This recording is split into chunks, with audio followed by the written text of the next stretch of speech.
ঘোড়ার খুরের শব্দ শুনে চমকে উঠল আলীবাবা। এই বনাঞ্চলে এমন অশ্ববাহিনীর আগমন ঘটতে পারে কি উদ্দেশ্যে? আলীবাবা আঁচ করতে পারে না, ভয়ে শিউরে উঠেছে। নিশ্চয়ই কোনো দুর্ধর্ষ দস্যুদল অথবা ফৌজ বাহিনী হতে পারে। তাড়াতাড়ি একটা ঝাঁকড়া গাছের গুঁড়ি বেয়ে উপরে উঠে গেল সে। নমস্কার, আমি কুণাল। আমি অডিও স্টোরি বলি। বাংলা ও বিশ্ব সাহিত্যের নানা ধরনের গল্প শুনতে সঙ্গে থাকুন আর শুনতে থাকুন ডক্টর জে.সি. মাদ্রুসের লেখা আরব্য রজনী থেকে নেওয়া আলীবাবা ও 40 চোর। তাহলে শুরু করি। অনেক অনেক দিন আগে পারস্যের কোনো এক শহরে কাসিম ও আলীবাবা নামে দুই ভাই বাস করত। ওদের বাবা নেহাতি এক সাধারণ গৃহস্থ মানুষ ছিল। সে যখন মারা গেল, দুই ভাই সামান্যই পেল পিতৃসম্পদ। কিছুদিন পরে দুই ভাই একেবারে নিঃস্ব হয়ে পড়ল। দিনের শেষে দুখানা রুটির সংস্থানও আর রইল না। বড় ভাই কাসেম এক পাগলা বুড়োর নেক নজরে পড়ে গেল। তার দৌরাত্ম্য সহ্য করে দাঁত মুখ কামড়ে সে পড়ে রইল বুড়োর লেজুর ধরে। বুড়োটা কাসিমকে সত্যিই ভালোবাসত। তাই তার নিজের বল বীর্য পরীক্ষা নিরীক্ষা করে যখন বুঝতে পারল সব ফুরিয়ে শেষ হয়ে গেছে, তখন সে সুন্দরী একটা মেয়ের সঙ্গে কাসিমকে বিয়ে দিয়ে দিল। মেয়েটির সঙ্গে সে নগদ বেশ কিছু অর্থ এবং বাজারে একখানা সওদাগরি দোকানের মালিক হয়ে গেল। এইভাবে সে দারিদ্র্যের হাত থেকে নিষ্কৃতি পেল একদিন। আলীবাবা একটু ভিন্ন ধাঁচের ছেলে। সে সৎভাবে খেটে খেতে চায়। তাই সে বনে বনে কাঠ কেটে বাজারে বিক্রি করে আহার্য সংগ্রহ করতে লাগল। আলীবাবার কোনো বাবুগিরি ছিল না। খুব মিতব্যয়ী ছেলে সে।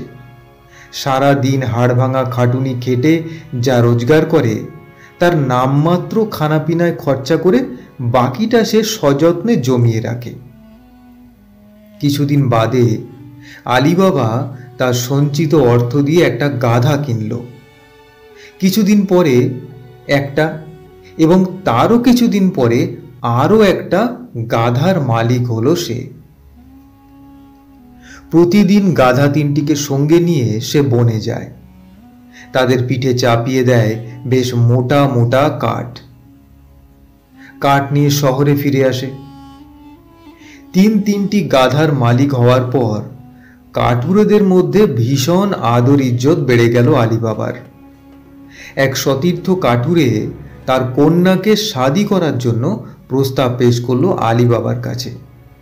বলল, দেনমোহর হিসেবে ওই গাধা তিনটি স্বাধীনামায় লিখে দিলেই যথেষ্ট হবে। বাবা বিশেষ গরিব। শাদীর সময় মেয়েকে কিছুই দিতে পারল না কাঠুরে। যাক, ও নিয়ে ভেবে কোনো লাভ নেই। আল্লাহর মেহেরবানি থাকলে গরিবের বড়লোক হতে আর কতটুকু সময় লাগে।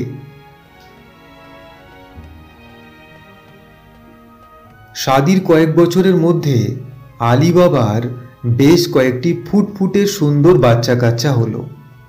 আনন্দে ভরে উঠল ওদের সংসার। নাইবা থাকলো প্রাচুর্য। যা জুটছে তা যদি খুশি মনে ভাগ করে নেওয়া যায়, তার চাইতে বেশি আনন্দ আর কোথায় মিলবে? একদিন আলীবাবা যথা সময়ে নিয়ম মতো বনে ঢুকে গাধা তিনটিকে চড়তে ছেড়ে দিয়ে বেরিয়ে পড়ল কাঠের সন্ধানে। ঘুরতে ফিরতে একসময় গভীর গহনে ঢুকে পড়ল। অবশ্য সেখান থেকেও সে বেশ পরিষ্কার শুনতে পাচ্ছিল গাধাগুলির সুললিত কণ্ঠস্বর।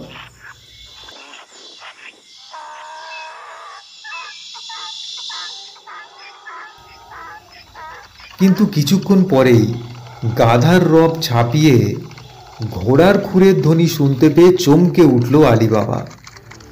এই বনাঞ্চলে এমন অশ্ববাহিনীর আগমন ঘটতে পারে কি উদ্দেশ্যে? আলীবাবা আঁচ করতে পারে না, ভয়ে শিউরে ওঠে সে। নিশ্চয় কোনো দুর্ধর্ষ দস্যুদল অথবা ফৌজ বাহিনী হতে পারে। তাড়াতাড়ি একটা ঝাঁকড়া গাছের গুঁড়ি বেয়ে উপরে উঠে গেল সে। একটা শাখা ডালে বসে নিজেকে পাতার আড়ালে ঢেকে নিচের বন প্রবেশ নিরীক্ষণ করতে লাগলো। একটু পরে দেখল একদল ডাকাত এসে থামলো তার গাছের নিচে। টুপটাপ করে নেমে পড়ল তারা গাছতলার তৃণঘন সবুজ শয্যায়। লোকগুলো চেহারা দেখলে চমকে উঠতে হয়। কি তাদের দৈত্যের মতো চেহারা! চোখগুলো যেন জ্বলন্ত ভাটার মতো জ্বলছে।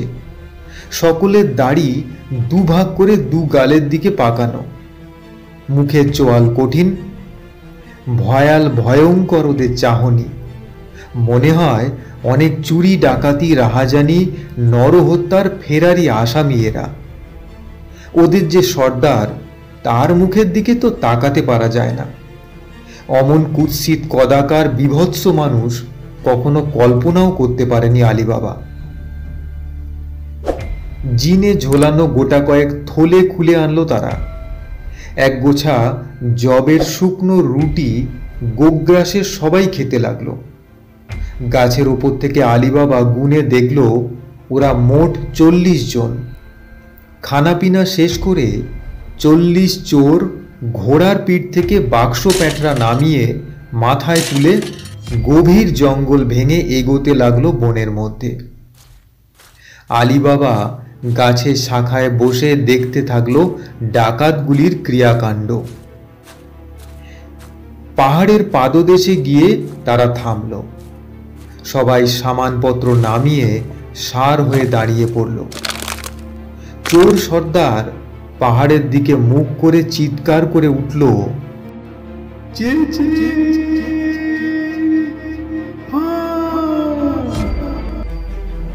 আর তখনই দেখা গেল পাহাড়ের তলদেশ থেকে মাটি দুভাগ হয়ে সরে গেল খানিকটা।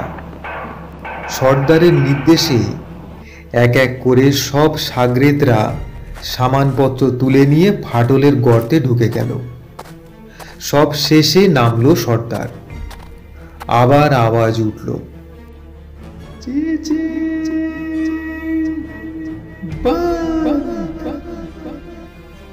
আর কি আশ্চর্য! আলীবাবা প্রত্যক্ষ করল ফাটল বন্ধ হয়ে জোড়া লেগে গেল পলকের মধ্যে। আলীবাবা ভাবল, যাক, ওরা তাকে লক্ষ্য করেনি, এই যা রক্ষে। একইভাবে গাছের ডালে বসে পাহাড়ের দিকে তাকিয়ে রইল সে। অনেকক্ষণ পরে প্রচণ্ড শব্দ কানে এলো। আলীবাবা দেখল পাহাড়ের তলার ওই জায়গাটা আবার দুভাগ হয়ে গেছে এবং একে একে ওই 40 জন চোর তাদের খালি বাক্স প্যাঁটরাগুলো নিয়ে আবার ওপরে উঠে আসছে। সকলে উঠে আসার পর সর্দার গুনে দেখল 39 জন উঠে এসেছে কিনা। তারপর সে আবার হাঁক ছাড়ল,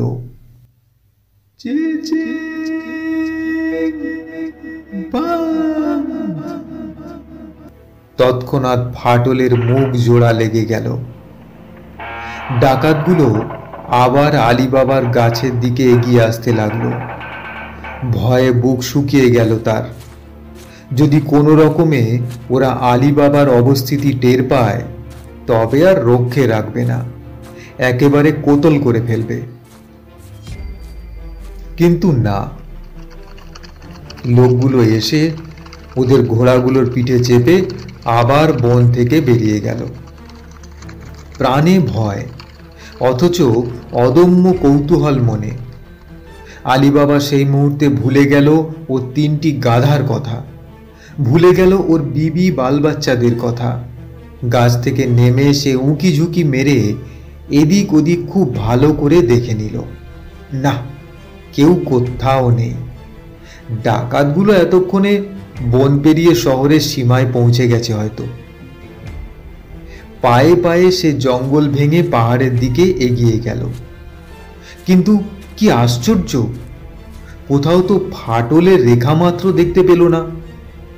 কিন্তু সে নির্ঘাত জানে, স্বচক্ষে দেখেছে সে, ঠিক এইখানে চোরগুলো এসে দাঁড়িয়েছিল এবং এখানেই একটা গর্তে নেমে গিয়েছিল তারা।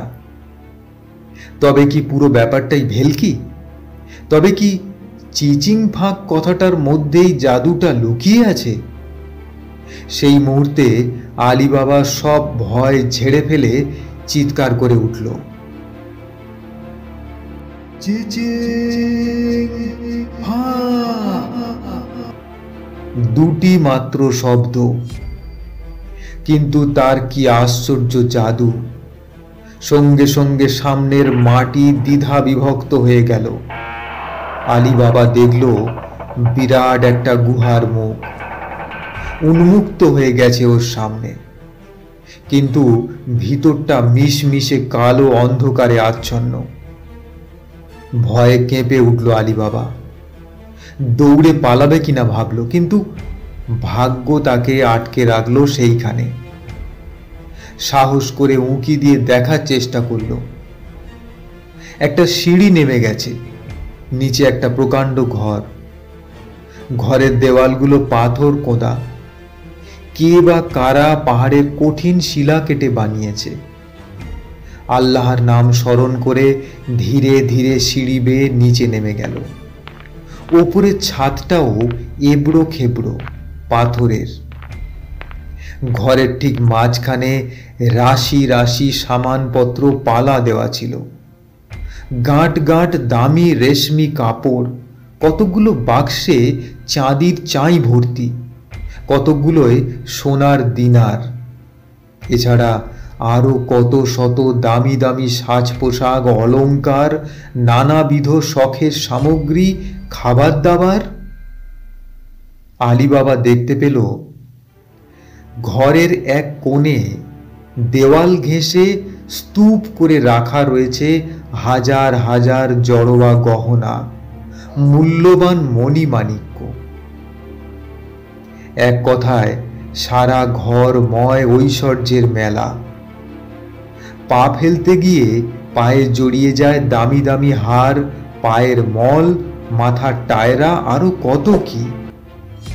আলী বাবা ভেবে পায় না কত সহস্র লক্ষ টাকার মূল্যবান সামগ্রী বৃত্তাকারে পড়ে রয়েছে ঘরময়। এসব ওরা পেল কোথা থেকে? সবই চুরি ডাকাতির ধন। ভাবতেও গায়ের রক্ত হিম হয়ে আসে। এসব সংগ্রহ করতে কত শত সহস্র নিরীহ মানুষকেই না খুন জখম করেছে তারা। তা না হলে এই বিপুল ঐশ্বর্য, যা কোনো সুলতান বাদশাহর ভাণ্ডারেও দুর্লভ, ওরা পাবে কোথায়? আলী বাবা ভাবে, মাত্র 40 জন দস্যু সারা জীবন ধরে ডাকাতি রাহাজানি করে এই পর্বত প্রমাণ সম্পদ সংগ্রহ করবে কি করে? অসম্ভব। এই ধন ভাণ্ডার দু এক পুরুষের সংগ্রহে গড়ে তোলা সম্ভব নয়। যুগ যুগ ধরে, বহু পুরুষ ধরে এসব জমা করা হয়েছে এখানে। মনে হয় ওই ডাকাতগুলো ব্যাবিলনের সেই কুখ্যাত দস্যুদের বংশধর। গুহার ভিতরে ওই অনন্ত ঐশ্বর্য ভাণ্ডারের কেন্দ্রস্থলে দাঁড়িয়ে সেই ক্ষণে আলী বাবার মনে হলো, যে ধনের সন্ধান সে পেয়েছে তা বোধহয় সম্রাট সুলেমান বা আলেকজান্ডারও চোখে দেখেননি কখনো। আলী বাবা ভাবল, তার সত্যনিষ্ঠা, কঠোর পরিশ্রম এবং পরিবার পরিজনের প্রতি দায়িত্ব কর্তব্য বোধে সন্তুষ্ট হয়ে স্বয়ং আল্লাহ তাকে এই অপ্রতুল ইনামের দরজা খুলে দিয়েছেন। এ সম্পদ আহরণের ইতিহাস অবশ্যই রক্তে রাঙা, কিন্তু যে শয়তান দস্যুরা ভোগ করবে বলে নির্বিচারে নরহত্যা করে ধনরত্ন ছিনিয়ে আনে, তা তাদের মতো পাপাচারীদের ভোগবিলাসে আসে না কখনো। আলী বাবা এই ভেবে আত্মপ্রসাদ লাভ করে পাপীদের ভোগ করার কোনো অধিকার রাখেননি আল্লাহ। দুনিয়ার তামাম সুখ সম্পদ পুণ্যাত্মাদের জন্যই বরাদ্দ করে রেখেছেন তিনি। সুতরাং এসব আলী বাবার। তার বিবি বাল বাচ্চাদের সুখের জন্যেই এ ধনরত্ন এখানে জমা হয়ে আছে। একটা খাবার ভর্তি থলে মেঝেয় উপুর করে ঢেলে দিয়ে সোনার দিনার ভরে নিল আলী বাবা। চাঁদি টাঁদির দিকে সে নজরই দিল না, কারণ এক বস্তা সোনার দিনার বয়ে নিয়ে যাওয়াই কষ্টকর, অন্য কিছু নেবে কি করে। বস্তাটা কাঁধে তুলে সিঁড়ি বেয়ে ওপরে উঠে আসে আলী বাবা।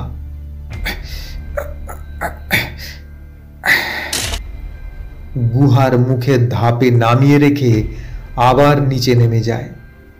আরও একটা বস্তা খালি করে সোনার মোহর এবং হিরে মণি মাণিক্য বোঝাই করে।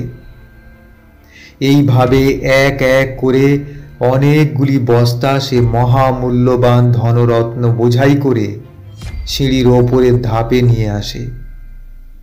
আলী বাবা ভাবে, আর না, 3টে গাধা এর বেশি ভার বইতে পারবে না, আজ এই পর্যন্তই থাক, পরে আবার আসা যাবে। এরপর সে হাঁক ছাড়ে,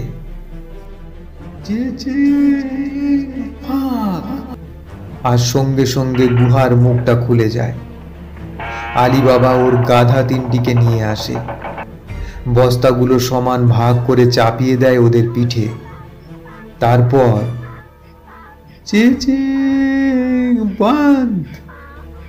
বলতেই গুহার মুখ নিখুঁতভাবে বন্ধ হয়ে যায়। তারপর গাধা 3টিকে নানা রকম শ্রুতি সুখকর আদর সোহাগ সম্বোধন করে তাড়াতে তাড়াতে শহরে ফিরে আসে। বাড়ির সামনে এসে আলী বাবা দেখলো দরজা ভেতর থেকে বন্ধ। কেন জানি না আপনা থেকেই তার মুখ দিয়ে বেরিয়ে গেল, আর তৎক্ষণাৎ দরজা খুলে গেল।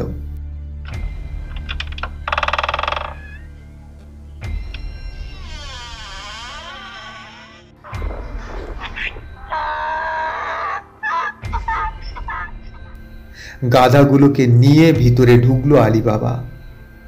পিছন ফিরে বলল,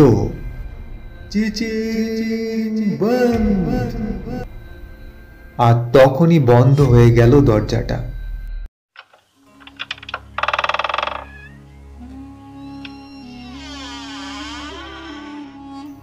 আলী বাবার বিবি গাধার সুমধুর আওয়াজ শুনে ঘরের বাইরে এসে তাজ্জব বনে গেল। হায় আল্লাহ, সদুত্তর নিজের হাতে বন্ধ করেছিলাম, তুমি ঢুকলে কি করে গো? শোনো, এই বস্তাগুলো আল্লাহর দেওয়া ইনাম বিবিজান, একটু হাত লাগাও, এগুলোকে ঘরে তুলি। এ কি, এই বস্তা তো সব টাকায় ভর্তি, সব যে সোনার মোহর। সর্বনাশ, এ কি করেছো? শেষ পর্যন্ত চোর ডাকাতি দলে নাম লিখিয়েছো কেন? মোটা ভাত মোটা কাপড় কি আমাদের জুট ছিল না? না গতরে তোমার ঘুম ধরেছে? হায় হায় আল্লাহ, এ কি করলে তুমি? আমার দুধের বাচ্চারা এবার না খেতে পেয়ে মরবে। এত পাপ কি সইবে ভেবেছ? কতকাল কতকাল তুমি সরকারের চোখে ধুলো দিয়ে কাটাতে পারবে? হায় হায় হায়, আরে নির্বোধ, কি আবুল তাবুল বকছো? এমন অলক্ষণে জিনিসপত্র ঘরে আনলে কেন তুমি? এত পাপ কি সইবে? আমার বাল বাচ্চাদের অমঙ্গল হবে না? না না না, আমার কথা শোনো, এগুলো কি আবার গাধার পিঠে চাপিয়ে তুমি বাড়ির বাইরে কোথাও ফেলে এসো। আমি তোমার দুটি পায়ে পড়ি, এই মিনতিটুকু রাখো। হায় আল্লাহ, এ কি নির্বোধ! আচ্ছা, তোমার কি ধারণা এই বস্তাগুলো আমি চুরি করে এনেছি? এমন জঘন্য নীচ ধারণা তোমার জন্মালো কি করে বিবিজান? তবে জেনে রাখো, আমার কোনো অধঃপতন ঘটেনি। আজ সকালে বনে কাঠ কাটতে গিয়ে এগুলো পেয়েছি আমি। নাও তাড়াতাড়ি ধরো, এগুলো ঘরে তুলি। তারপর তোমাকে সব কিছু খুলে বলছি। ঘরের মেঝেই একটা মাদুর বিছিয়ে বস্তাগুলো সব ঢেলে দিল আলীবাবা। তারপর সেই মোহরের টিলার মাথায় বসে গর্বে বুক ফুলিয়ে সেই রোমাঞ্চকর আবিষ্কারের কাহিনী সবিস্তারে শোনালো তার বিবিকে। সব শোনার পর বিবির মন থেকে ভয়ের কুয়াশা কেটে গেল। খুশিতে ডগমগ হয়ে উঠল সে। ওহ, কত টাকা, কত সোনা, মোহর! উফ, আমরা আর গরিব থাকবো না বলো? খুব খুব বড়লোক হয়ে যাব, তাই না? খোদা মেহেরবান। দেখো, সৎপথে খেটে রোজগার করে খেলে আল্লাহ এমনিভাবেই দুহাত ভরে দেন একদিন। কিন্তু আমি ভাবছি, এত টাকা পয়সা ওই শয়তানরা কত মানুষকে জখম করেই না জমিয়েছিল। অত পাপের সম্পত্তি কি ভোগে লাগে? আরে দূর পাগলি, ও কি করছো? ওইভাবে একটা একটা করে মোহর কখনো গোনা যায়? ওইভাবে সারা দিন সারা রাত গুনেও তুমি শেষ করতে পারবে না। রাখো, ওসবের দরকার নেই। এখন ঘরের মেঝেই একটা গর্ত খুলে এগুলোকে পুঁতে ফেলা যাক। রান্নাঘরের মেঝেতেই এটা করা যাক, ওখানেই পুঁতে রাখবো। চটপট করো, তা না হলে বলা যায় না, হুট করে হয়তো পড়শিদের কেউ এসে পড়তে পারে। তাহলে 5 কান হতে হতে কোতোয়ালের কাছে চালান হয়ে যাবে এ খবর। ঠিক আছে, গুনতে না পারি ওজন করে দেখে নিই। তুমি একটু দাঁড়াও, হ্যাঁ? পাশের বাড়ি থেকে একটা দাঁড়িপাল্লা নিয়ে আসি। তুমি ততক্ষণ গর্তটা খোঁড়ো। তোমার খোঁড়া শেষ হতে হতেই আমি মেপে শেষ করে দেব। রোজ রোজ তো আর গর্ত খুঁড়ে তোলা যাবে না। ছেলে মেয়েদের জন্য কি সম্পদ রেখে যাচ্ছি, তার একটা হিসেব থাকা চাই, তাই না? ঠিক আছে, ছুটে যাও, নিয়ে এসো, চটপট ওজন করে ফেলো। আমি ততক্ষণে গর্তটা খুলে ফেলি তাড়াতাড়ি। কিন্তু খুব হুঁশিয়ার, কাউকে কিছু বলবে না, কাকপক্ষীও যেন টের না পায়। আলীবাবার বউ সোজা কাশেমের বাড়িতে যায়, কারণ ওর বাড়িটাই ওদের লাগোয়া। কাশিমের বউটা কুৎসিত কদাকার, যেমন দেখতে তেমনি রুচি প্রকৃতিতে। ভুলে সে কখনো আলীবাবার বাড়ির দিকে পা মারায় না। তার প্রধান কারণ, আলীবাবা গরিব, যদি কখনো কিছু ধারটা চেয়ে বসে। আলীবাবার বিবি সেধেই আলাপ জমাতে যায়, কিন্তু কাশিম গিরনি তেমন পাত্তা দেয় না, ভাবে হয়তো কিছু চাইতে এসেছে। তোমাদের দাঁড়িপাল্লাটা একটু দেবে দিদি? এক্ষুনি দিয়ে যাব। কাশেমের বউ দাড়িপাল্লার কথা শুনে কৌতূহলী মুখে দাঁড়িয়ে পড়ে, অবাক হয়। সে জানে আলীবাবা ভীষণ গরিব, দিন আনে দিন খায়। হঠাৎ দাড়িপাল্লার কি দরকার পড়ল? কি এমন সুলতান বাদশার ধন ঘরে এনেছে রে তোর স্বামী যে দাঁড়িপাল্লার দরকার হলো? তা ছোট পাল্লাটা নিবি না বড়টা? ছোটটা হলেই চলবে দিদি।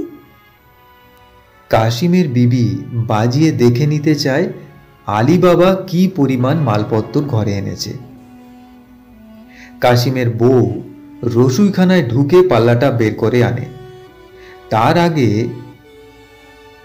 একটুখানি আটার ডেলা দাড়িপাল্লার নিচে এঁটে দেয়। উদ্দেশ্য এটাই, আলীবাবা যে দানাশস্য ওজন করবে তার 2-4টে পাল্লায় আটকে থেকে যাবে, এবং তা দেখে সে জানতে পারবে কি বস্তুর সে ওজন করেছিল, অথবা আদৌ করেছে কিনা।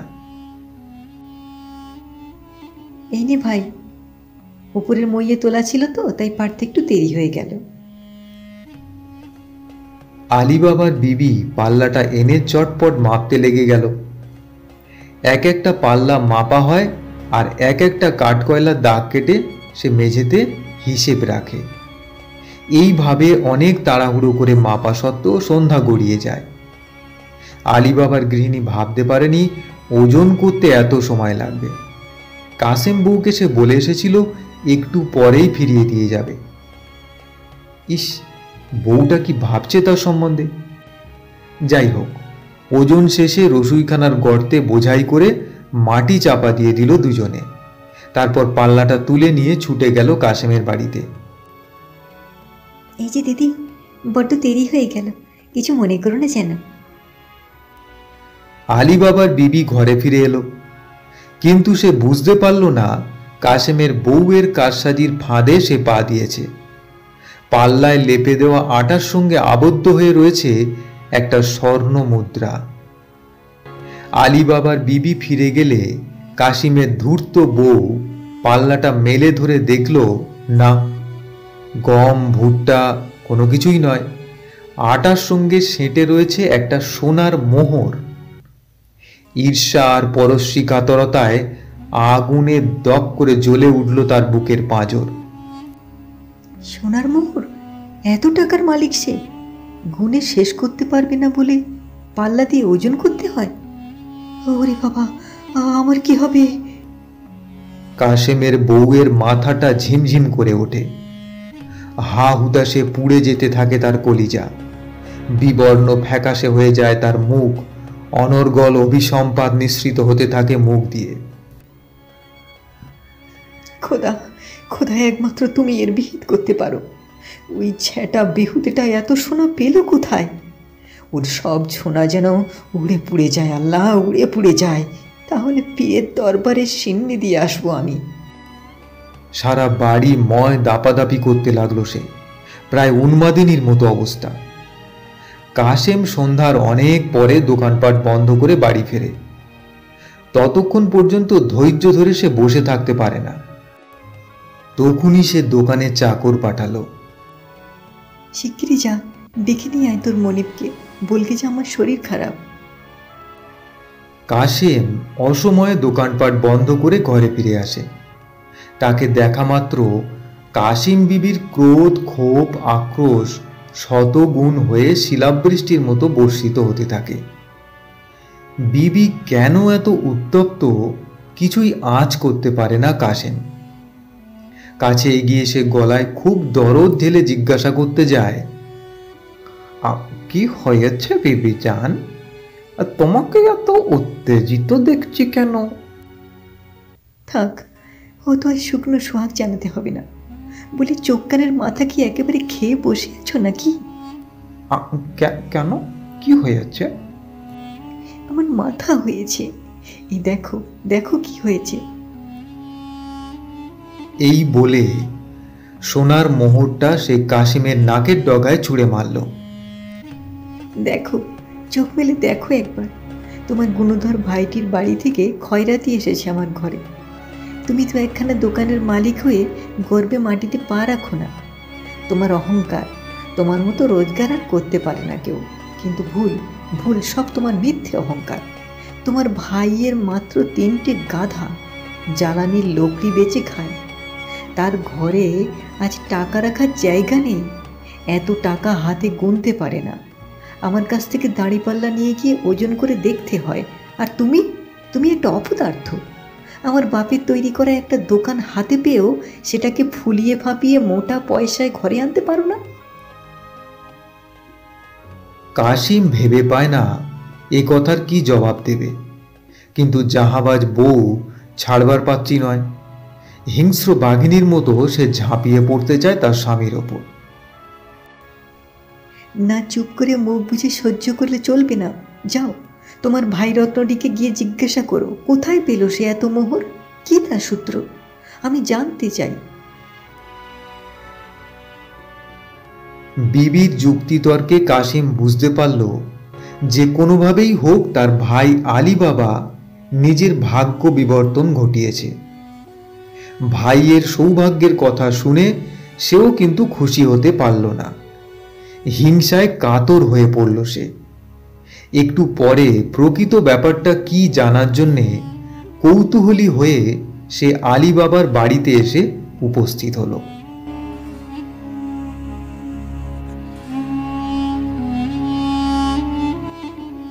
আলী বাবা তখন কোদালটা সাফ করছিল। কোনো রকম সভ্যতা ভব্যতার বালাই না দেখিয়ে রাগে গড়গড় করতে করতে কাশিম বলল, কিরে গাধার বাপ, কি ব্যাপার কি? হ্যাঁ, আমার সঙ্গে তুই বড় লোকই দেখাতে চাস কোন সাহসে? তোর না হয় পয়সা কড়ি হয়েছে, তা বলে দাঁড়ি পাল্লায় মোহর গুঁজে দিয়ে নবাবি চাল মারবি? হ্যাঁ, এত বড় আসপদ্দা তোর? খোদা কসম, তুমি কি বলছো বড় ভাই? কিছুই বুঝতে পারছি না আমি। একটু খোলসা করে বলো, ব্যাপারটা কি? তুমি আমার সহোদর ভাই, রক্তের সম্পর্ক আছে তোমার সঙ্গে, কিন্তু আজ গতকাল একটিবার আমাদের খোঁজ খবর পর্যন্ত নিতে আসো না। আজ হঠাৎ এসেই এইভাবে রাগারাগি কেন করছো বড় ভাই? ঠিক আছে, কি জানতে চাও বলো, আমি কথা দিচ্ছি তোমার কাছে কিছুই গোপন রাখবো না। শাক দিয়ে মাছ ঢাকা যায় না, বুঝলে? তুমি কিচ্ছু জানো না বলে ন্যাকাটি সাজলে তো আমি শুনবো না। আমি জানি কি তুমি লুকোতে চেষ্টা করছো আমার কাছে। এই বলে সে আলী বাবার নাকের ডগার সামনে সেই মোহরটা মেলে ধরে বলল, দেখো, চিনতে পারছো? এই রকম চিজ কতকগুলো বাক্সে ভরেছ। চোর কাহিকা, তুই আমাদের বংশের কলঙ্ক, কুলাঙ্গার। আলী বাবা কি বলবে কিছুই ভেবে পায় না। তার বিবির হঠকারিতার জন্যে এই অপকর্মটি হয়ে গেছে। বড় ভাই সব খোদার মেহেরবানি। তিনি দিলে ঘরে রাখার ঠাঁই হয় না, আর কেড়ে নিলে বাদশাহের ভাণ্ডারও শূন্য হয়ে যায়। এরপর সে আদ্যপান্ত সমস্ত কাহিনী খুলে বলে কাশেমকে। শুধু সেই চিচিং ফাঁকের মাহাত্ম্যটুকু গোপন রাখে।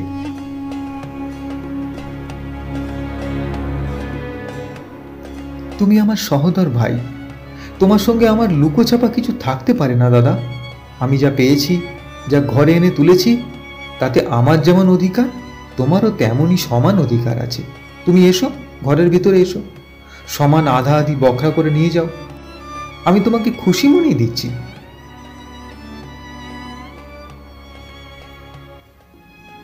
কাশেম কিন্তু ভীষণ লোভী। সে আলী বাবার প্রস্তাবে সম্মত হলো না। বলল, না না, ওসব আমার দরকার নেই। তুই বল, সেই গুহার মধ্যে কি উপায় আমি ঢুকতে পারি। তোকে আর কিছু করতে হবে না। আমার যা দরকার আমি নিজেই নিয়ে আসবো ওখান থেকে। কিন্তু হুঁশিয়ার, আমাকে ভুল পথের নিশানা বলে ভাঁওতা দেওয়ার চেষ্টা করবি না, তাহলে জানে খতম করে দেব একেবারে। সোজা গিয়ে কোতোয়ালিতে এজাহার দিয়ে আসবো তোর নামে। তুই একটা মহাচোর। চুরির মাল তোর ঘরে খুঁজে পেলে তোর কি অবস্থা হবে একবার ভেবে দেখ। আলী বাবা সম্যক বুঝতে পারে কাশিমের অসাধ্য কিছুই নেই। চুরির দায়ে যে তাকে অতি সহজেই আসামির কাঠগড়ায় দাঁড় করাতে সে পারে, এবং তা যদি ঘটে তবে তার বউ বাল বাচ্চাদের কি হাল হবে ভাবতেও তার বুক কেঁপে ওঠে। আলী বাবা আর দ্বিধা করে না। ওই গুহার ভিতরে প্রবেশের চাবিকাঠি সেই চিচিং ফাঁক এবং চিচিং বন্ধ জাদু মন্ত্র দুটি কাশিমকে বলে দেয়। কাশিম আর একটুও অপেক্ষা না করে রাতারাতি কোটিপতি কুবের বনে যাবার খোয়াবে মশগুল হয়ে যায়। আলী বাবার দিকে ভ্রুক্ষেপ না করে সে হন হন করে নিজের বাড়ির দিকে চলে গেল। পরদিন সকাল হতে না হতেই কাশিম 10টা খচ্চরের পিঠে 20টা খালি জ্বালা ঝুলিয়ে সেই জঙ্গল প্রান্তে এসে হাজির হলো।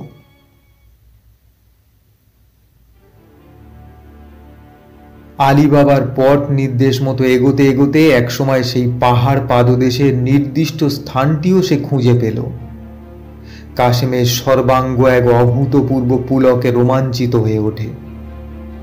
অফুরন্ত ধনভাণ্ডারের সামনে এসে পড়েছে সে, এবং এই কুবের সম্পদ সবই তার হবে।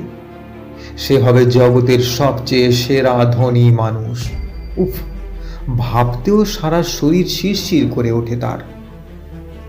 আলী বাবার বর্ণনা মতো গুহা মুখের চিহ্নটিও সে আবিষ্কার করে। কাশিম আনন্দের আতিশয্যে চিৎকার করে বলে ওঠে,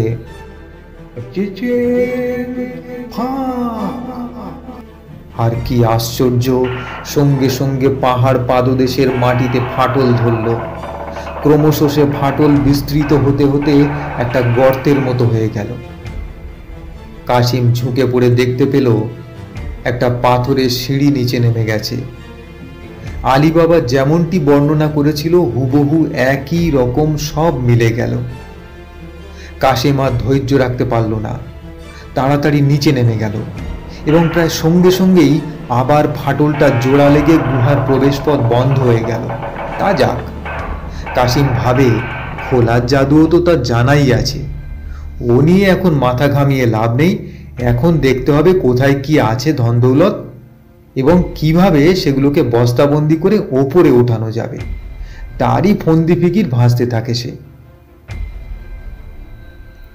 গুহার অভ্যন্তরে প্রবেশ করা মাত্র মণিমাণিক্যে জেল্লায় চোখে ধাঁধা ধরে গেল কাশিমের। দুনিয়াতে এত ধন দৌলত থাকতে পারে সে কল্পনাও করতে পারেনি। একের পর এক বস্তা বোঝাই করতে থাকলো কাশিম।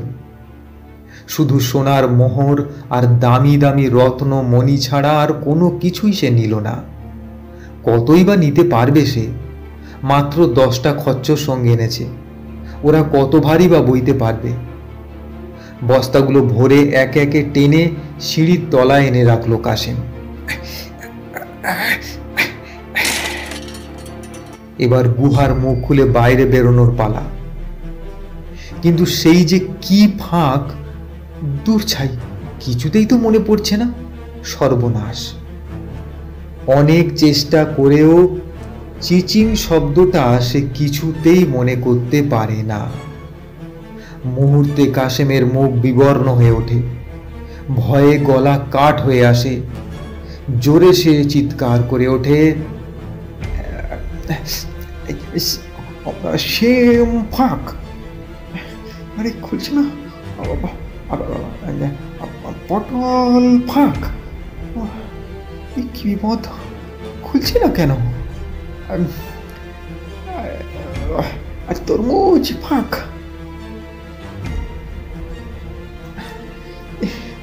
কি জ্বালাতন, খুলছে না, দরজা তো খুলছে না। শশা ফাঁক! কিন্তু দরজা ফাঁক হয় না। কাশিম ঘামতে শুরু করে, ভয়ে শিউরে ওঠে সে। দাঁত মুখ খিঁচে সে প্রাণপণ মনে চেষ্টা করতে থাকে মনে করার চিচিং শব্দটি, কিন্তু দুনিয়ার যত রাজ্যের বস্তুর নাম মনে আসে শুধু চিচিং শব্দটি ছাড়া। অসহায় ভাবে সে 2 হাত কপাল চাপড়াতে থাকে। আল্লাহ, কি হলো আমার? একটু আগে যে মুখের ডগায় ছিল, এখন প্রয়োজনে সে কথা মনে পড়ছে না কেন? কি জ্বালাতন, কি বিপদে পড়া গেল! হায় হায় হায় আল্লাহ, হায় হায় হায়! পাথরের দেওয়ালে মাথা কুটতে থাকে সে, কিন্তু কিছুতেই কিছু ফল হয় না। হতাশায় চোখে অন্ধকার নামে, দেহ অবসাদগ্রস্ত হয়, নেতিয়ে পড়ে যায় সে। ক্লান্তিতে শরীর অসাড় হয়ে পাথরের মেঝে এলিয়ে পড়ে, চোখে তন্দ্রা নামে, কিন্তু অল্প সময়ের জন্যে। আবার সে উঠে দাঁড়ায়। স্মৃতির সঙ্গে মনের লড়াই চলে অনেকক্ষণ ধরে। কত শব্দ মনে পড়ে, কিন্তু কত ফলের নাম, কত শস্যের নাম, কত সবজির নাম, কিন্তু আসল বস্তুটির নাম মুখে আসে না। কাশিম বুঝতে পারে এ আল্লাহরই কারসাজি। তিনি তাকে সমুচিত শিক্ষা দেওয়ার জন্যে তার স্মৃতি থেকে শব্দটিকে লোপাট করে দিয়েছেন। তার অত্যধিক লোভ লোলুপতার জন্যে আজ সাজার বিধান করেছেন খোদা। আল্লাহ, আমাকে মার্জনা করো প্রভু, মার্জনা করো। আমি আর লোভ করবো না, আমি কখনো লোভ করবো না। আমাকে এই সোনার কয়েদখানা থেকে মুক্ত করে দাও তুমি। আমি কথা দিচ্ছি, আমি কসম খাচ্ছি, এই সোনা দানা মণি মাইক্য কিছুই আমি সঙ্গে নিয়ে যাব না। আমাকে বিশ্বাস করো খোদা, আমি তোমাকে মিথ্যে ধাপ্পা দিচ্ছি না। সত্যি, আমি আর কোনো সম্পদ লোভ করব না। একটিবার শুধু একবারের জন্য আমাকে ক্ষমা করে দাও খোদা, মুক্তি দাও, আমায় মুক্তি দাও। কিন্তু কাশেমের খোদা সে কথায় কর্ণপাত করলেন না। গুহা মুখ উন্মুক্ত হলো না। এরপর কাশেমের অবস্থা উন্মাদের মতো হয়ে উঠল। বড় বড় হিরে জহরতগুলো মুঠো ভরে নিয়ে পাথরের দেওয়ালে ছুঁড়ে ছুঁড়ে মারতে থাকলো। খোল খোল খোল, দরজা খোল। কিন্তু তাই বা কতক্ষণ? অবসাদে এলিয়ে পড়ে তার দেহ, ঘুমে আচ্ছন্ন হয়ে আসে চোখ। সেই এবড়ো খেবড়ো পাথরের মেঝের ওপর অসাড় হয়ে পড়ে ঘুমোতে থাকে সে।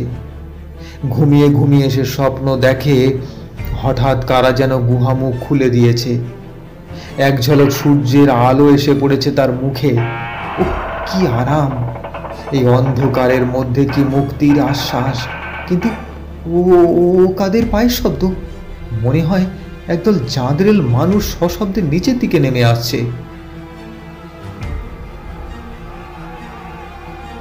দুপুরে ঝাঁঝা রোদে তেতে পুড়ে এসে হাজির হলো 40 চোর, পাহাড়ের পাদদেশে, ঠিক গুহা মুখের পাশে। অদূরেই 10টা খচ্চর বাঁধা দেখতে পেয়ে চমকে উঠল তারা। এই নির্জন বন প্রান্তরে ওই জানোয়ারগুলোকে এখানে নিয়ে এলো কে? তীক্ষ্ণ অনুসন্ধানী দৃষ্টি মেলে এদিক ওদিক তন্ন তন্ন করে তল্লাশ করতে থাকলো তারা, কিন্তু কোথাও কোনো মানুষের সাড়া পাওয়া গেল না। সর্দারটি বলল, সর্বনাশ, আমাদের ডেরার সন্ধান পেয়ে গেছে কেউ। কিন্তু আর সন্ধান পেল কি করে? আর ঢুকবার চাবিকাঠি জানবে কি করে? লোকটা নিশ্চয়ই আমাদের পিছু ধাওয়া করে সব দেখে শুনে জেনে নিয়েছে। আর দেরি না, এবার তোমরা সব তলোয়ার বাগিয়ে নিচে নেমে পড়ো।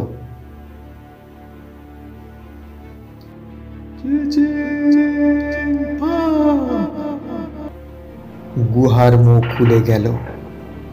শানিত অস্ত্র কাঁধে চেপে এক এক করে সবাই নিচে নেমে গেল। সিঁড়ির মুখে বস্তা বস্তা মোহর আর হিরে জহরত দেখে বুঝতে আর বাকি রইল না চোরের উপর বাটপাড়ি করার জন্য কেউ প্রবেশ করেছে ভিতরে। গর্জে উঠল সর্দার, দুশ্মন কো খতম করো। সর্দারের সিংহ গর্জনে কাশিমের ঘুম ছুটে যায়, স্বপ্ন টুটে যায়। তড়াক করে লাফিয়ে উঠেছে, কিন্তু উঠে দাঁড়াতে পারে না। সর্দারের এক ঘায়ে ধড় মুন্ডু আলাদা হয়ে যায়। শয়তান, চোট্টা কাহিকা!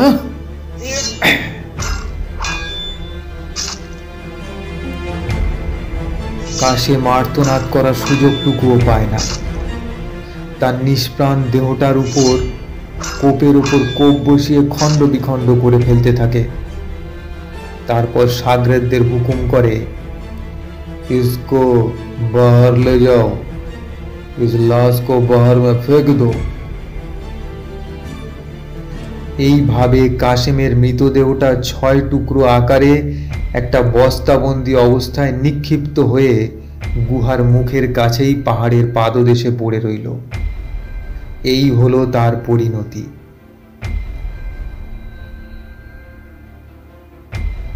কাশেমকে ছুড়ে দিয়ে আবার চোরেরা গুহার অভ্যন্তরে গিয়ে বস্তাগুলো খালি করে আবার যথাস্থানে সাজিয়ে রেখে গোল হয়ে বসে মতলব বাঁটতে থাকে।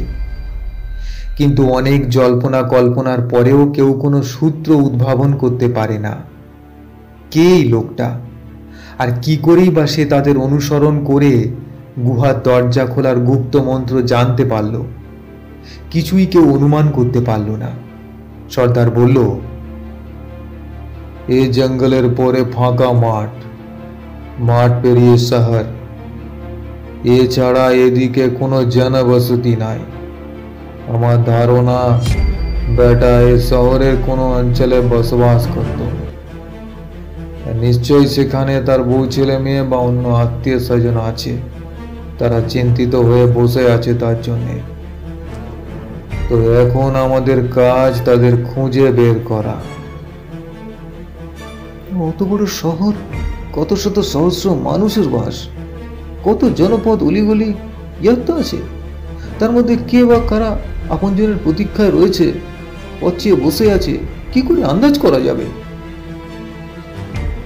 আর তাছাড়া শয়তানকে তো খতম করা বলা হয়েছে, এখন আর খোঁজাখুঁজি করে লাভ কি? হ্যাঁ, তা ঠিক। তবে যে বেটা আমাদের এই গুপ্ত সুহার সন্ধান পেয়েছিল তাকে তো সাবাড় করে দিয়েছি। সর্দার এক কথায় সায় দিয়ে বলে, হ্যাঁ, তা ঠিক। যে বেটা আমাদের এই গুপ্ত গুহার সন্ধান পেয়েছিল তাকে তো সাবাড় করেই দিয়েছি। সুতরাং এ নিয়ে আর দুশ্চিন্তার কিছু নেই। তবে এখন থেকে আমাদের আরো সাবধান সতর্ক হয়ে গুহার দরজা খুলতে হবে। এরপর সকলে গুহা থেকে বেরিয়ে চিচিং বন্ধ বলে দরজা বন্ধ করে আবার নতুন ধান্দায় বেরিয়ে পড়ল। যাবার আগে ধারালো অস্ত্রের আঘাতে নিরীহ খচ্চরগুলোকে নৃশংসভাবে হত্যা করে যেতে কসুর করল না ওরা। কাশেমের মৃত্যুর জন্যে তার শয়তান বউটাই একমাত্র দায়ী।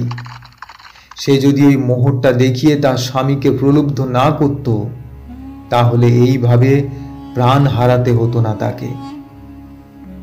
কাশেমের বউ নানা রকম মুখরোচক খানা পাকিয়ে স্বামীর পথ চেয়ে বসে রইল। তার চোখ লোভে লক লক করছে। সারাক্ষণ সে একটা কথাই ভাবছে, স্বামী 10-10টা খচ্চরের পিঠে বোঝাই করে জ্বালা জ্বালা সোনা নিয়ে আসছে। কি আনন্দ!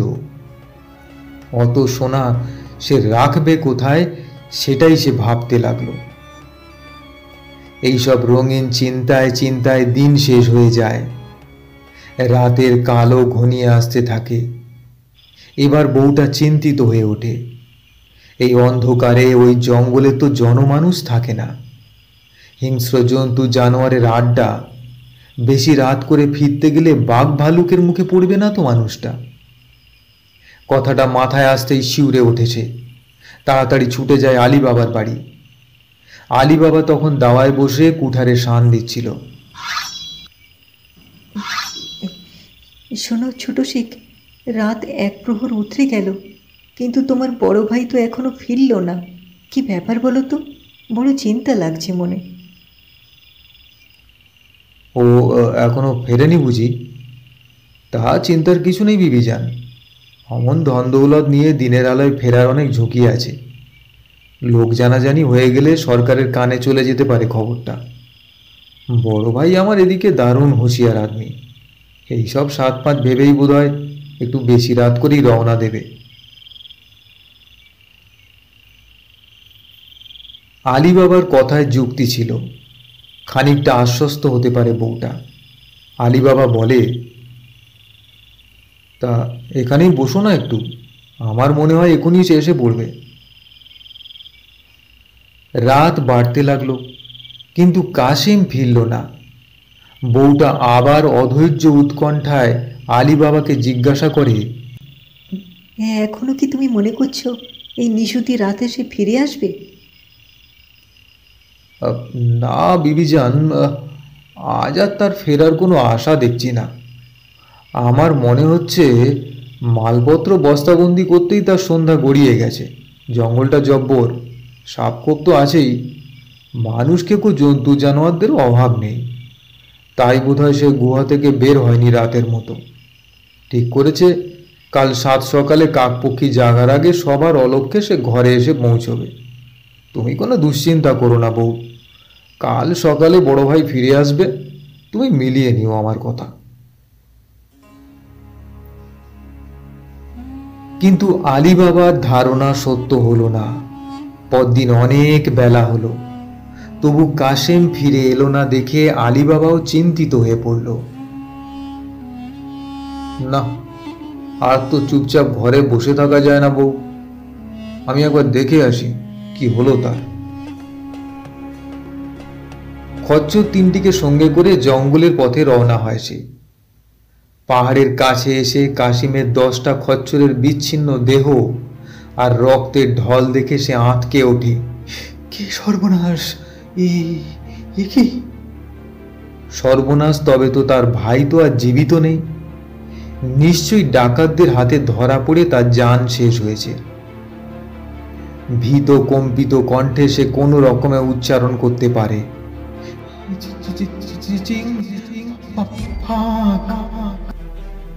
সঙ্গে সঙ্গে গুহার মুখ উন্মুক্ত হয়ে যায়। তরতর করে নিচে নেমে যায় আলী বাবা। সিঁড়ির নিচেই চাপ চাপ রক্ত জমাট বেঁধে আছে। আলী বাবার বুঝতে অসুবিধা হয় না ডাকাতরা কাশিমকে কেটে ফেলেছে, কিন্তু সারা গুহা তন্ন তন্ন করে খুঁজেও তার লাশের সন্ধান পায় না সে। বিষাদে মুহ্যমান হয়ে উপরে উঠে আসে। এদিক ওদিক দেখতে দেখতে অদূরে একটা রক্তমাখা বস্তা দেখতে পেয়ে সেদিকে এগিয়ে যায়। বস্তার মুখ খুলতেই সে শিউরে ওঠে। হায় আল্লাহ!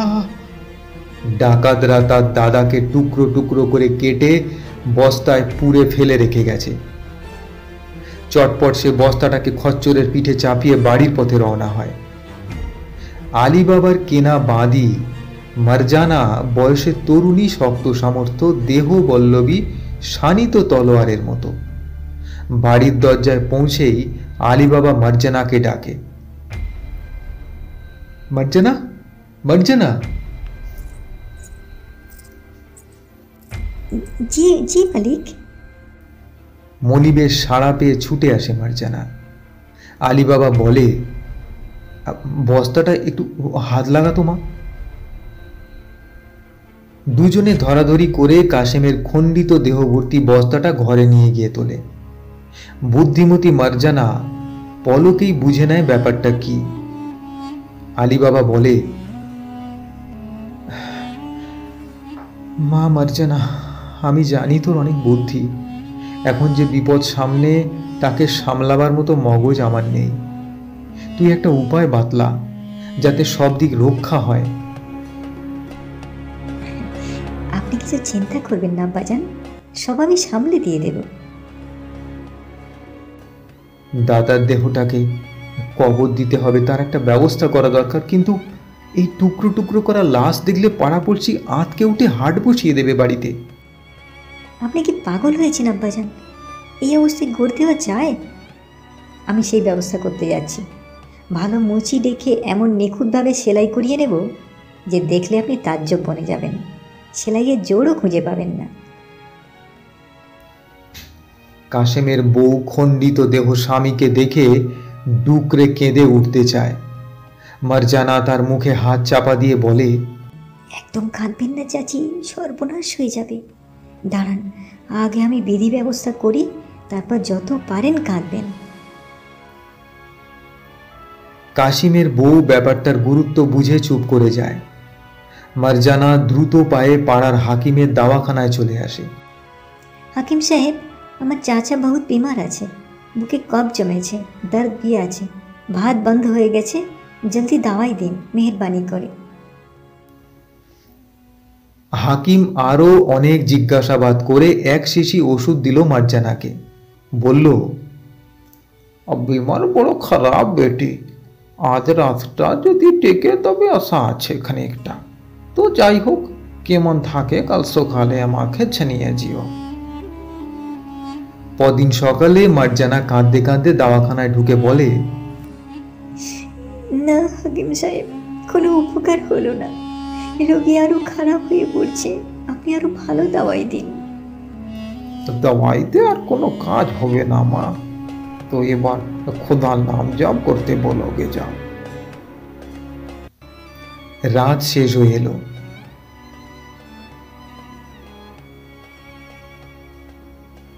মারজানা ঘরে ফিরে এসে কাশেমের বউকে বলে, চাচি নাও, এবার একটা মরা কান্না কাঁদতে শুরু করো তো।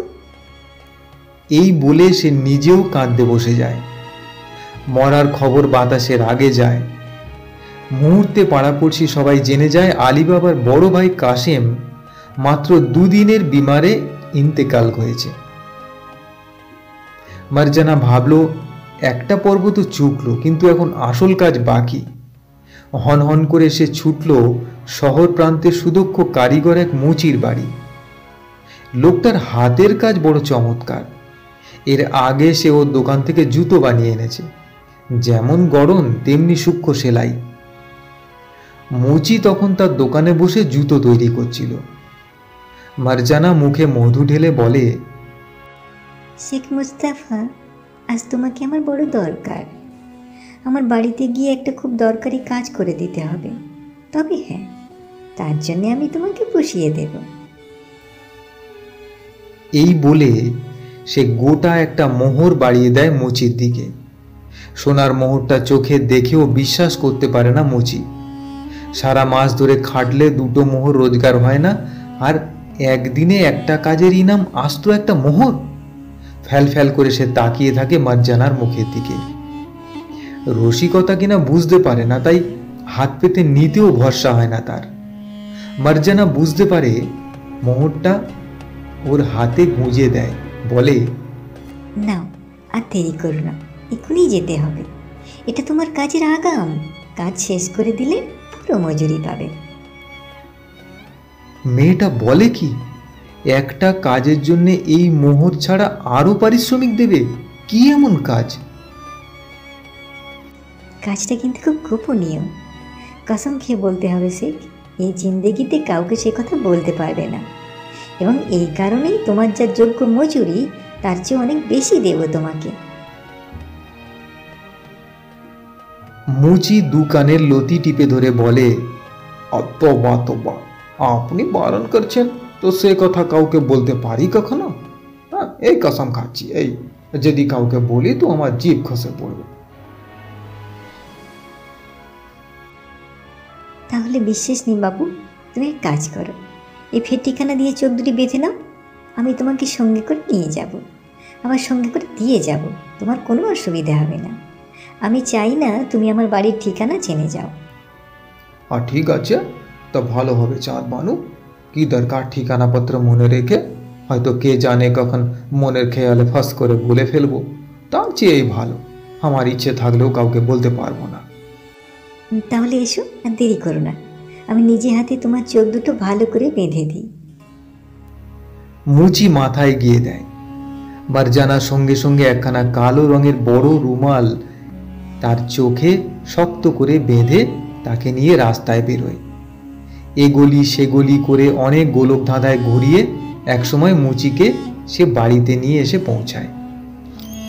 ঘরের মধ্যে ঢুকে দরজা জানালা বন্ধ করে দিয়ে মার্জানা মুচির চোখের পট্টি খুলে দেয়, বলে, এই দেখো, একটা লাশের 6খানা টুকরো, এমন নিখুঁত হাতে নিখুঁতভাবে সেলাই করতে হবে যাতে তুমি নিজেই পরে জোর খুঁজে না পাও, বুঝলে? আমি তোমার হাতের কাজ জানি, সারা দেশের মধ্যে তোমার মতো খালিফা চর্মকার আর দুটি নাই। না, আর দেরি করো না, কাজ শুরু করো। আর হ্যাঁ, এই দিনার দুটো রাখো, কাজ দেখে খুশি হলে আরও বকশিস দেব। মুচি কাঁপা কাঁপা হাতে মোহর দুটো মুঠোয় ধরে ট্যাঁকে গোঁজে, তারপর কাজে মন দেয়।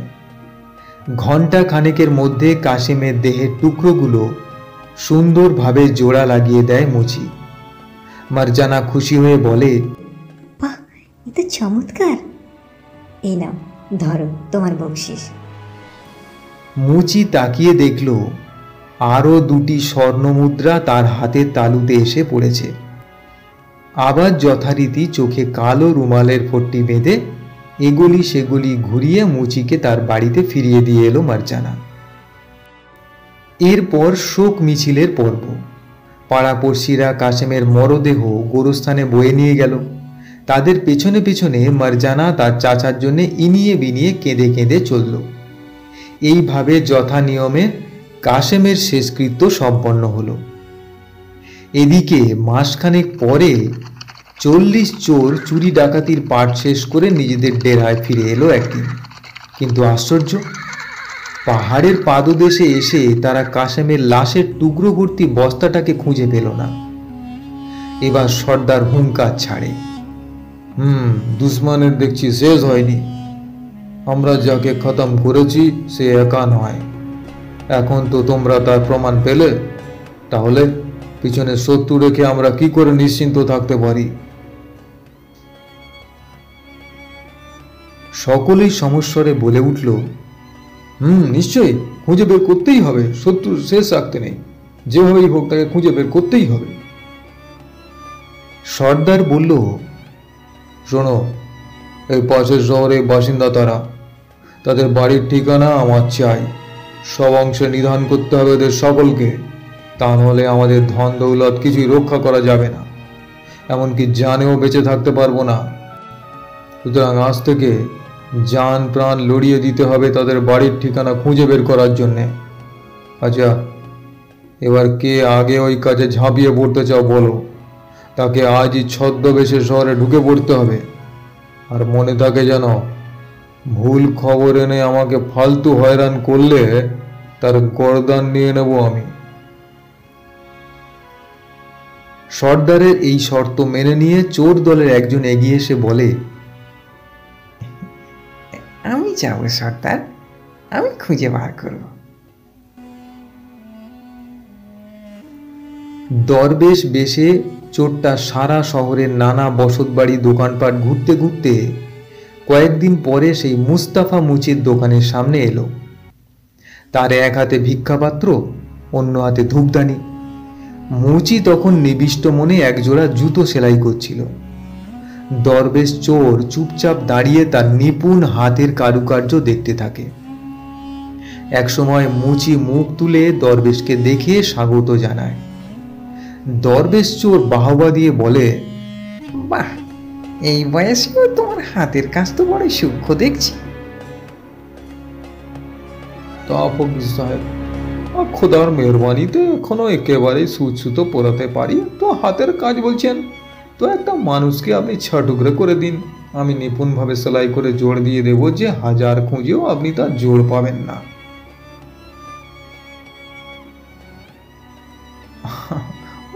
তোমার হাতের কাজের নমুনা দেখেই বুঝতে পারছি বহুত গুণী কারিগর তুমি। তবে মানুষের অঙ্গ প্রত্যঙ্গ জোড়া লাগাতে পারো কিনা তা অবশ্য আমি জানি না। তো এ তো আন্দাজের কথা বলছি না দরবেশ সাহেব, নিজে হাতে করে দেখেছি আমি। ও জোড়া লাগাবার পর আমি নিজেই তাজ্জব বনে গেছি। খোদা কসম, বিশ্বাস করেন, শত চেষ্টা করেও আমার নিজের হাতে সেলাইয়ের জোড় আমি ধরতে পারিনি। একটা মানুষের 6 খণ্ড দেহ সেলাই করে জোড়া দিয়ে দিয়েছ? কোথায়, কবে? বানিয়ে বলছি না ফকির সাহেব, এ মাসখানেক আগে এক জনানা এসেছিল আমার দোকানে। তো আমার চোখ দুটো রুমাল দিয়ে বেঁধে বোরখা পরিয়ে তার বাসায় নিয়ে গিয়েছিল। তো সেখানে গিয়ে দেখি একটা লোককে 6 টুকরো করে কাটা হয়েছে।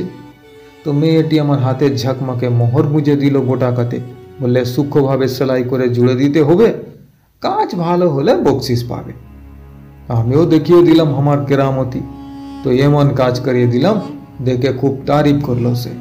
তো আমাকে আরও কয়েকটা মোহর দিয়ে আমার চোখ বেঁধে আবার বাড়ি পৌঁছে দিয়ে গেল। দরবেশ চোর ন্যাকার মতো প্রশ্ন করে, তোমাদের দেশের বুঝি এইরকম প্রথা আছে? কোনো লোক মারা গেলে তাকে 6 টুকরো করে কেটে তারপর সেলাই দিয়ে জুড়ে গড় দিতে হয়? আরে না না দরবেশ জি, ও রকম উদ্ভট প্রথা কেন থাকবে? ব্যাপারটা যে কি তা আজ আমিও ঠাউর করতে পারিনি। কে বা সে লোক, কেনই বা তাকে 6 টুকরো করে কাটা হয়েছিল, কে বা কেটেছিল, কিছুই জানি না আমি। জানবার কোনো উপায়ও ছিল না। আমার সঙ্গে শুধু কাজের সম্পর্ক ছিল। আমার আসার অতিরিক্ত পয়সা দিয়েছে সে, যেমনটি বলেছে কাজ করে দিয়েছি। এর বেশি কিছু জানবার চেষ্টা ও জানতেও পারিনি। তা আদার ব্যাপারী ও জাহাজের খবর নিয়ে করবো কি বলুন? তা বটে, কিন্তু মুস্তাফাজি, আমার কিন্তু বড় কৌতূহল জাগছে। এমন একটা অদ্ভুত ব্যাপার কি করে ঘটতে পারে? আচ্ছা, কাজ করতে পারেন, আমাকে নিয়ে যেতে পারেন বাসাটায়? ওই দেখেন, বললাম না, রুমাল করে বেঁধে দিল আমার চোখ, তারপর বোরখা সারা অঙ্গ ঢেকে নিয়ে গেল। কি করে বলবো আপনাকে বলেন, কোথায় কোন বাড়িতে গিয়েছিলাম? ঠিকই বলেছ। ঠিক আছে, তো হ্যাঁ, আমিও তোমার চোখ বেঁধে দিচ্ছি। তারপর তুমি হাতড়াতে হাতড়াতে চলো আমার সঙ্গে। মনে করার চেষ্টা করো কত দূর সোজা গিয়ে কোন দিকে বাঁক নিয়েছিলে, তারপর আবার কতটা চলে কোন দিকে ঘুরেছিলে। আমার মনে হয় ঠিক মতো ইয়াদ করলে বাড়িটা তুমি খুঁজে পেতেই পারবে। হ্যাঁ, ঠিক বলেছেন পীর সাহেব। ও যাদের চোখ নেই অন্ধ, তারা তো আন্দাজে হাতড়ে হাতড়ে সারা শহর দিব্যি ঘুরে। চোখে দেখতে না পেলেও তারা মন দিয়ে দেখে। ঠিক বলেছ, চোখে না দেখলেও অনুভব দিয়ে দেখা যায়। তুমি পারবে, নিশ্চয়ই পারবে। তা আমার এই খেয়াল মেটাতে তোমাকে খেসারত দিতে হবে কেন? অনেকটা সময় তোমার কাজের ক্ষতি হবে। সেই জন্য এই নাও, ধরো, এই মোহরটা রাখো। একটা চকচকে সোনার মোহর গুঁজে দিল সে মুচির হাতে। মুচির চোখ নেচে উঠল। দরবেশকে আপ্যায়ন করে বসিয়ে বলল, আপনি এক পলক বসেন বসেন পীর সাহেব, আমি দোকানটা বন্ধ করে আপনাকে নিয়ে এখনই বেরোবো।